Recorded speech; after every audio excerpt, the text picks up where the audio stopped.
change your world. It's time to let it go. The things you used to think, the things you used to know, they don't help you anymore. It's time to change your mind. If it's peace you want to find. This is Kurt Kaikonen, pastor of Calvary Chapel, Waterford, at your neighborhood church. Today on Change Your World, we'll be in the book of Acts. So grab your Bible and let's get started.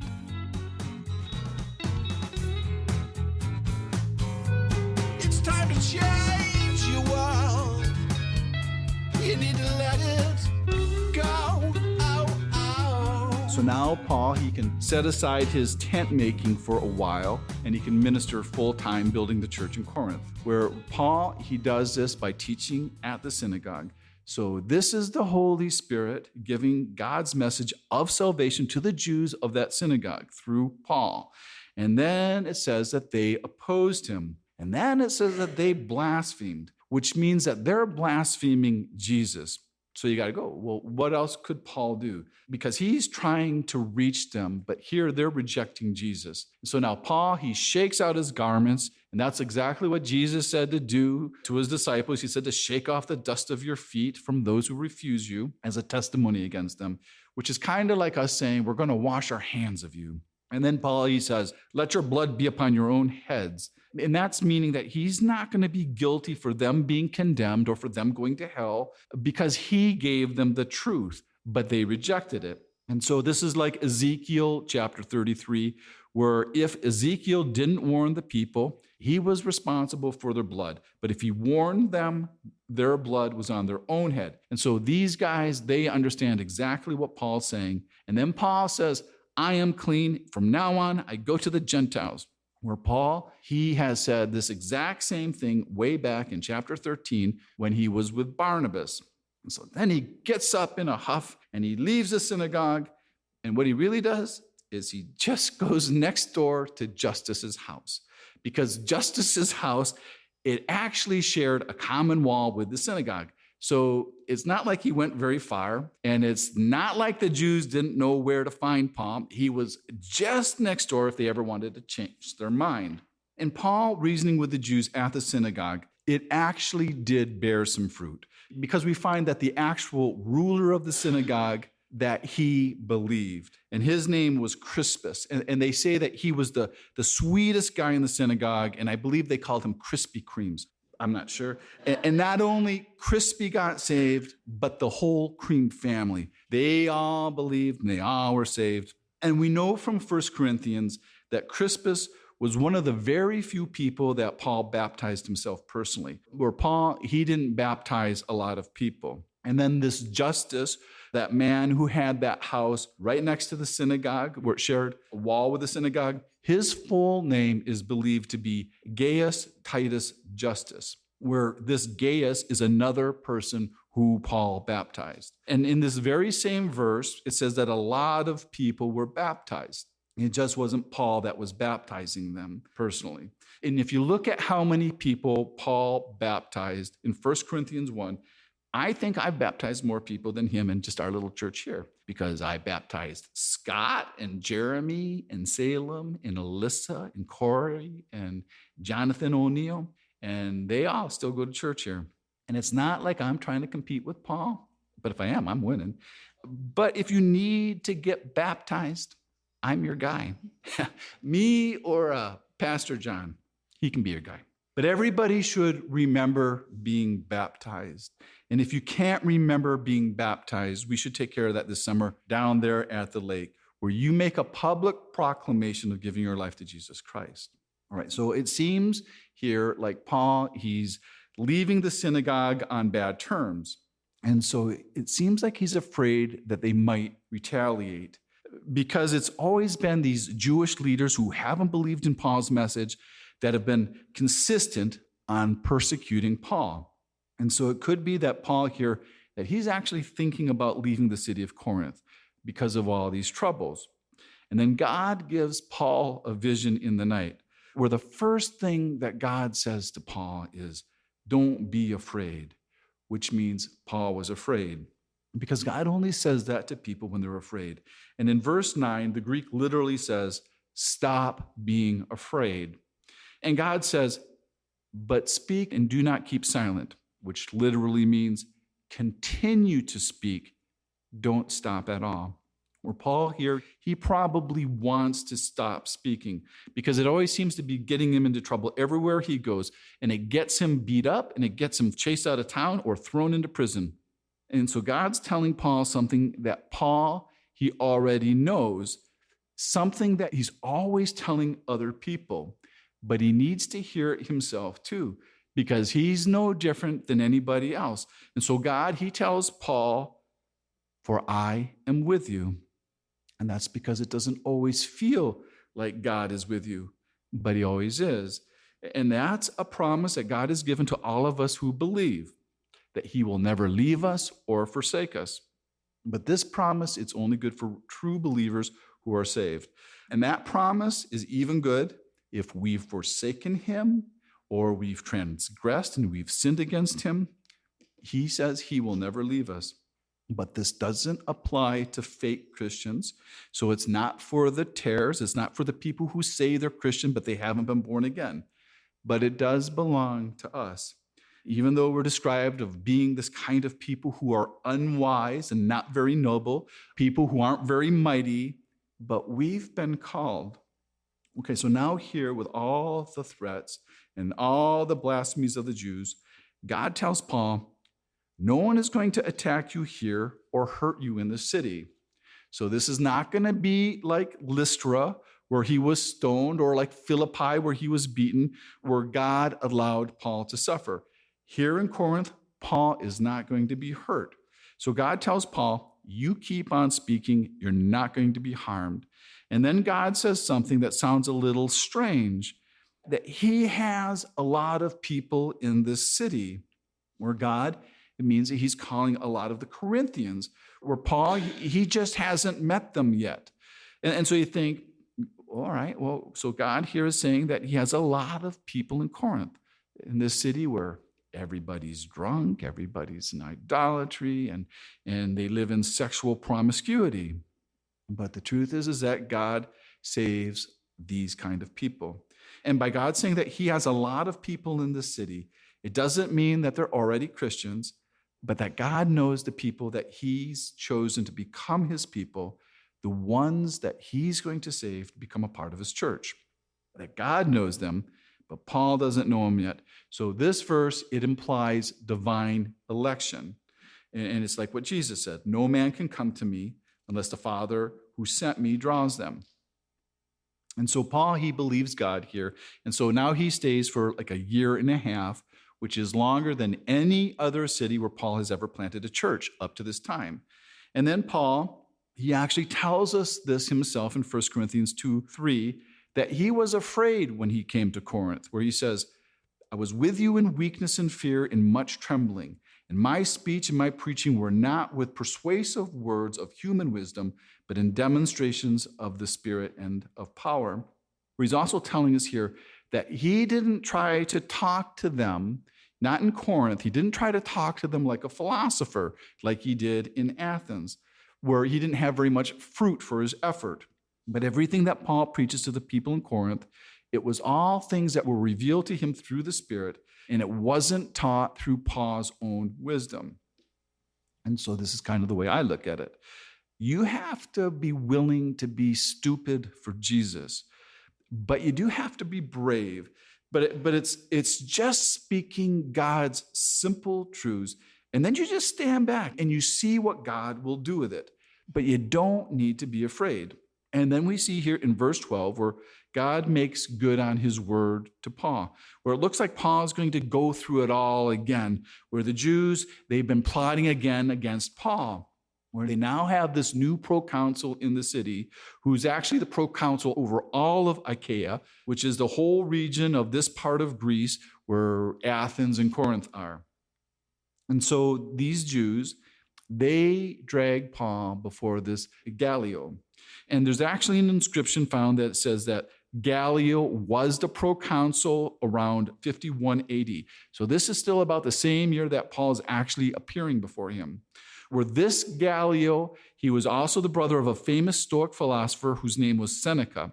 And history actually says that this Gallio, that he actually was a very likable guy. And so the Jews here, they're going to try to take advantage of this guy's likability. And now they have Paul standing before his judgment seat. And they've actually found this judgment seat, and it's made out of all blue and white marble. And here, the Jews, what they're going to try to do, which they've been pretty successful in doing so far, they're accusing Paul of breaking the law by what he's teaching. And Paul, he's used to defending himself in these kinds of charges. And up until now, it's always landed him in prison and with a good beating. But God here, he's making good on his word. And before Paul has to open his mouth and defend himself, Gallio, he actually defends Paul because he sees this for what it really is, where Paul, he's not breaking any law. This is just a dispute about Jewish religion. This is just an in-house debate. There is nothing that Paul's doing here that's against Rome. And you have to remember here that Paul, he considers himself a Jew. And Paul, he is also still a Roman citizen. So here you have these Jews, and they're bringing in a Roman citizen before the proconsul without any real criminal charges. So Gallio, he's smart enough to not get into these religious debates where he tells them all to figure it out themselves. And then he has the Jews driven out from around his judgment seat, where what he's actually doing to them is he's having them beaten out of the area with sticks. And so now I have all these Greeks, and they're all excited, and they're mad for what the Jews tried to get away with before their new proconsul. And so now they take a Jew who is actually the ruler of the synagogue. And if you remember, that used to be Krispy Kreme's job. And Crispus, he's probably really glad he became a Christian and he lost that job, or else he would have been the one beaten here. And so these Greeks, in their rage, they beat Sosthenes, who is the new Jewish synagogue leader, the one who replaced Crispus. And this probably was a wake-up call for this Sosthenes, because we'll read about Sosthenes later in Paul's letter of 1 Corinthians, where this Sosthenes, he also became a Christian. And he actually ends up being a traveling companion of Paul. And Gallio, he didn't care that the Greeks beat up Sosthenes because he's not going to get involved in any religious disputes or anything that he doesn't have to deal with. But if Gallio here, if he had taken the Jews' sides in this dispute against Paul, the gospel would have stopped at Corinth. But because Gallio didn't, this gave the Christians a green light. This gave the Christians legitimacy in Corinth. So now, after Paul's 18 months in Corinth, Paul feels like it's time to leave Corinth. And this time, it's actually not because he's being kicked out, where now he's sailing off to Syria. And he takes his housemates with him. He takes along Priscilla and Aquila. And if you notice here, Priscilla's name, it comes first. And Priscilla is put first 4 times when the couple's names are mentioned, which is more times than Aquila's name. So a lot of people, they think that Priscilla was probably the better speaker between the two of them. And if you notice here, we never hear their names being used separately.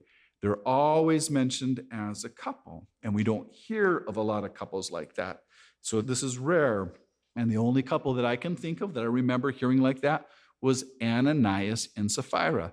And they really weren't as charming as this couple. And so Paul now, he's wanting to look his best. And so he gets his hair cut up in Cenchreae, which is close to Corinth. But what it really is he's having his head shaved and he's making a Nazirite vow, where he's going to take that hair and he's going to offer it in Jerusalem at the temple. And for some people, a shaved head is a good look, but it's not for people like me with big heads. We look better with hair, so I wouldn't really be making any of these Nazirite vows. But Paul taking this vow is showing that Paul is not anti-Jewish and that he still considers himself to be a Jew. But Paul doesn't believe that these types of vows are to be required of Gentiles. But there's nothing wrong with a Jewish believer practicing Jewish ceremonies. So now Paul and his lovely couple, they reach Ephesus. And if you remember, This is the place where Paul probably wanted to go on his first missionary journey.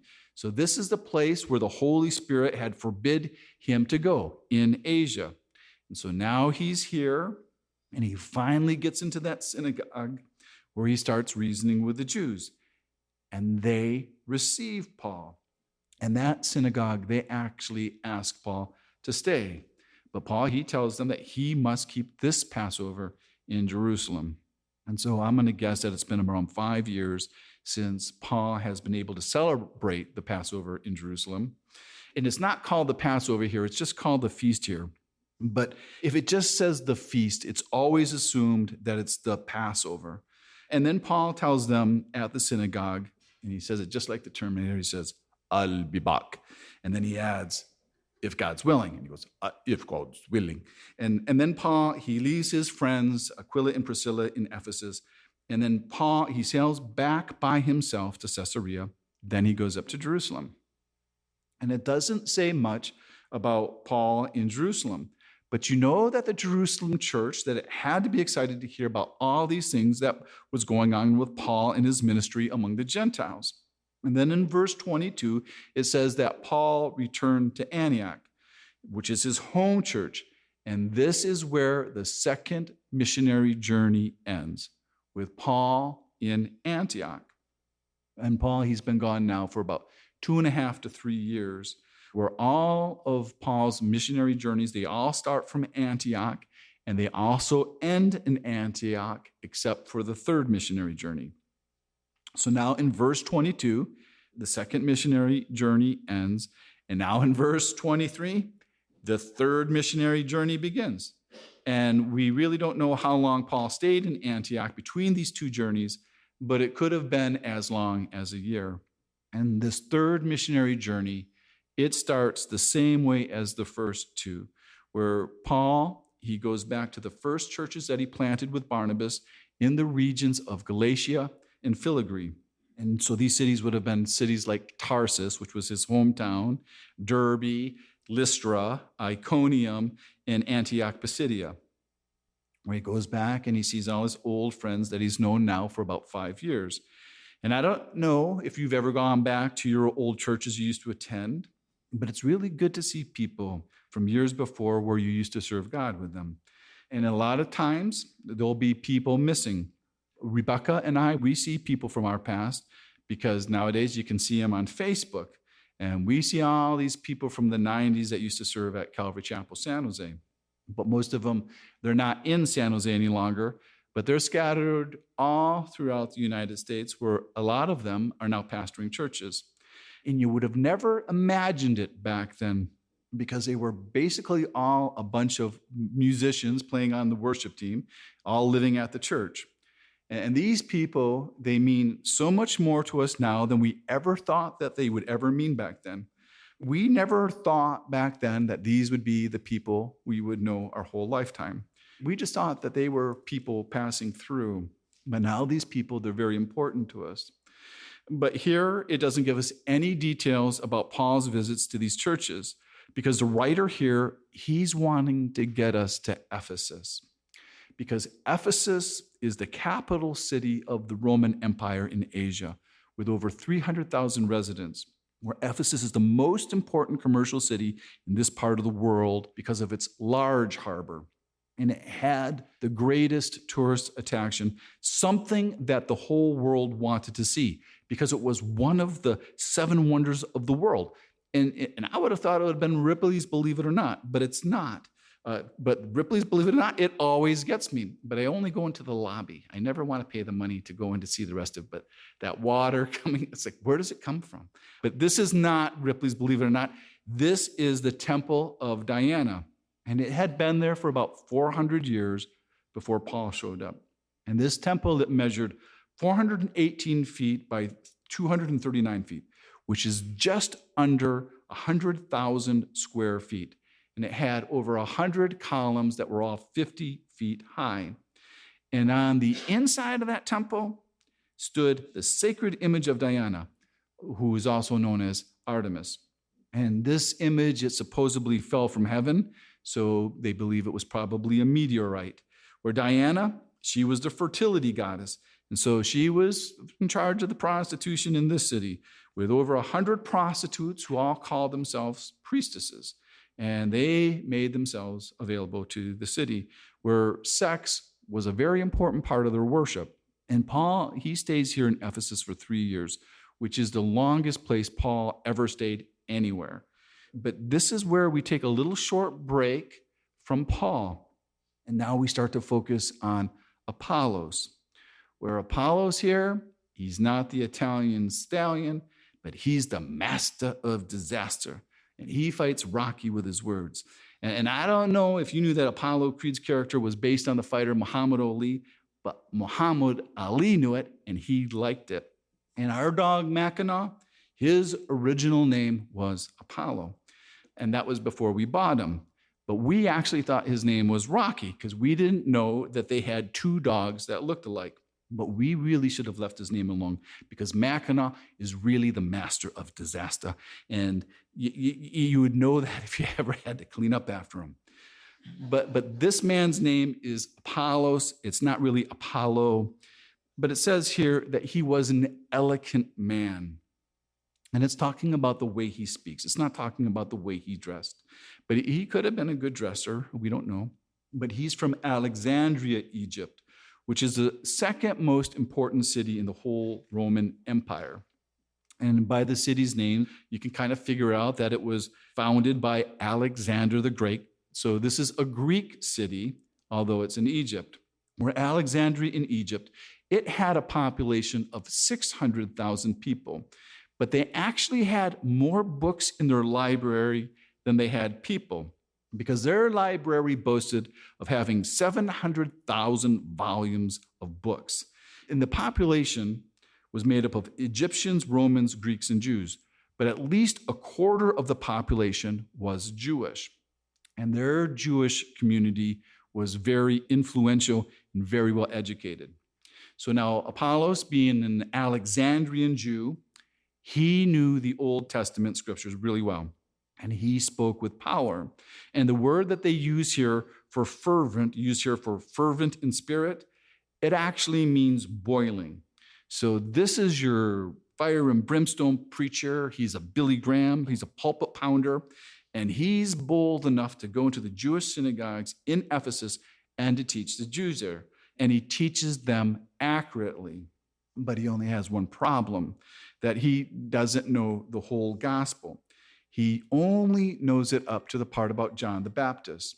So that means he knows about repenting, and he knows that there's a Messiah coming after John, but he doesn't know about Jesus and his death at Calvary or Jesus's resurrection from the dead. So Apollos, he knows all the promises of John the Baptist, but he just doesn't know their fulfillment.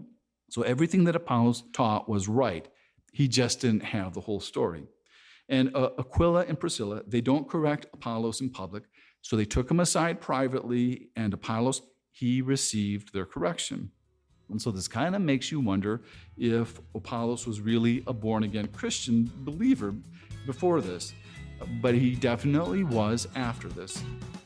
And so now he's not only preaching the repentance that John the Baptist taught, but now he's arguing with the Jews from the scriptures that Jesus is the Christ. You need to change your world. You need to let it go. Oh. Thanks for listening to Change Your World. Change Your World is an outreach of Calvary Chapel, Waterford, and your neighborhood church.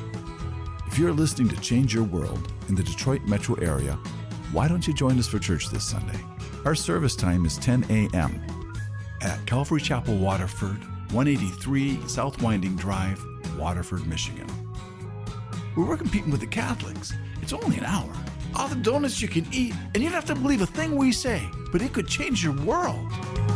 You need to change your world.